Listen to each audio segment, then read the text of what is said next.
Students, मेरे channel पर आपका स्वागत है। सीईटी एग्ज़ाम हरियाणा में आज हमारी टेस्ट सीरीज़ नंबर 3 जारी रहेगी। Current with traditional GK, Haryana current affair and Haryana GK. इस टेस्ट सीरीज़ में मैंने सभी हरियाणा स्टेट में HSSC में होने वाले जितने भी एग्ज़ाम हैं उनसे प्रश्न उठाए हैं और ये प्रश्न बहुत ही इम्पोर्टेंट प्रश्न हैं जो आगामी परीक्षा में आपके लिए बहुत ही उपयोगी साबित होंगे। देखिए हमारा पहला प्रश्न क्या है। देखिए स्टूडेंट्स, हमारा पहला प्रश्न है 1909 में क्रांतिकारी आंदोलन का प्रमुख केंद्र कौन सा था। 1909 में क्रांतिकारी आंदोलन का प्रमुख केंद्र कौन सा था? तो वो प्रमुख केंद्र जो था वो था सी, अंबाला। अगला है, जॉर्ज थॉमस ने हरियाणा के किस भाग को अपनी राजधानी बनाया था? तो वो झांसी का किला। ये आपको याद रखना है। और साथ साथ दिया हुआ है TGT English 2016, HSSC JE civil 2015, HSSC clerk 2016। इस तरह से हर एक प्रश्न में जो भी प्रश्न आया हुआ है एग्जाम्स में वो दिया हुआ है। देखिए अगला हमारा प्रश्न है, हरियाणा राज्य अभिलेखागार की स्थापना पंचकुला में कब हुई थी? तो ये 1972, 1967, 1975, 1977। तो ये बी है, वर्ष 1975 में हुई थी।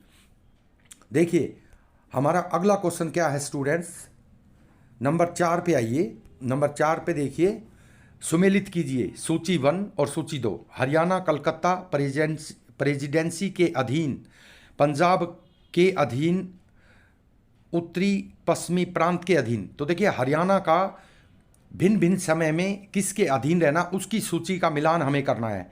तो हरियाणा कलकत्ता प्रेसिडेंसी के अधीन था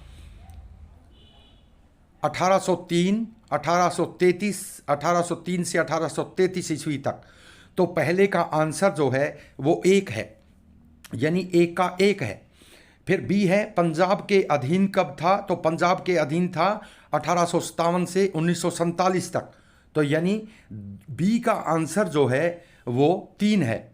उसके बाद में सी, उत्तर पश्चिमी प्रांत के अधीन कब था? तो ये है सी का 2। तो सी का जो है वो 2 है।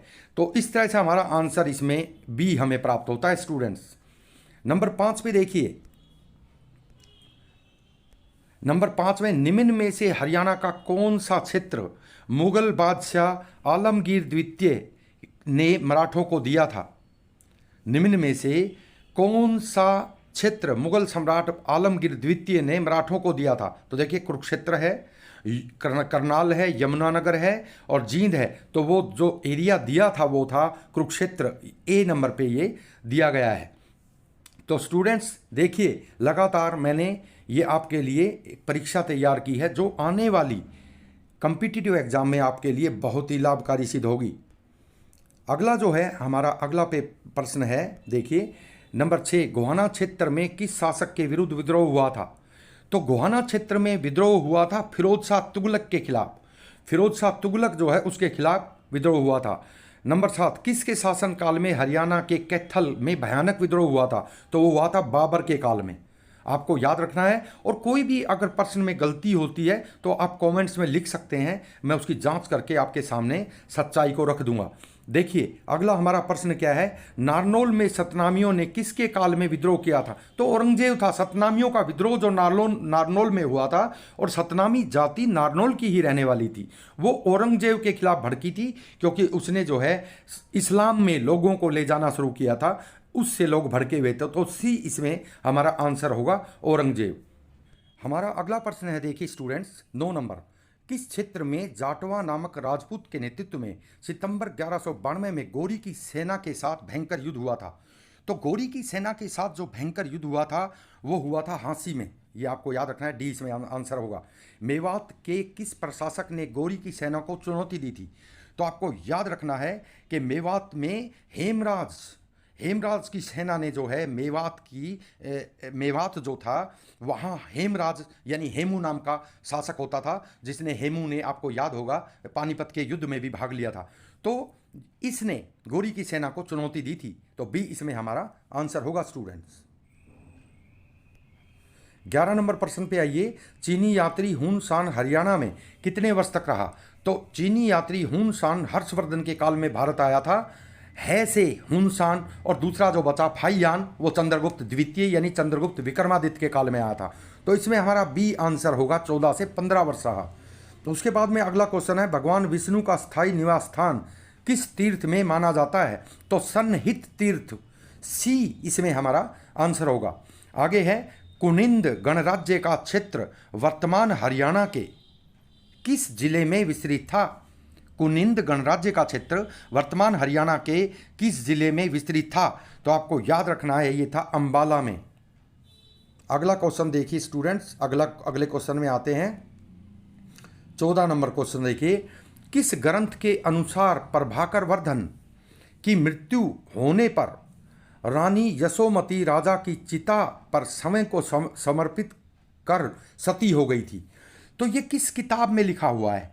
तो ये लिखा हुआ है ए हर्षचरितम में, जो बाण भट्ट द्वारा लिखी गई थी, राजतरंगिणी कलहण द्वारा लिखी गई थी, जिसमें कश्मीर के इतिहास का वर्णन है, और मेघदूत कालिदास की पुस्तक है। तो इसमें हर्षचरित्र हमारा आंसर है कि इस बात का वर्णन हर्षचरित्र में था।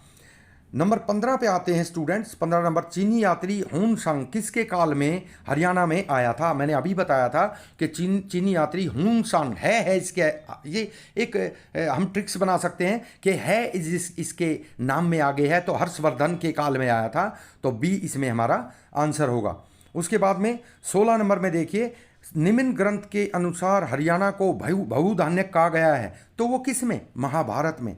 महाभारत में हरियाणा को बहुधान्यक माना गया है, यानी बहुत से धान्य यानी अनाज उत्पन्न जहाँ पर होते हों, बहुत से अनाज। तो देखिए अगला हमारा क्वेश्चन है स्टूडेंट्स 17 नंबर। 17 नंबर क्वेश्चन है, 6वीं शताब्दी के आसपास श्रीकंठ जनपद का उल्लेख निम्न ग्रंथ में मिलता है?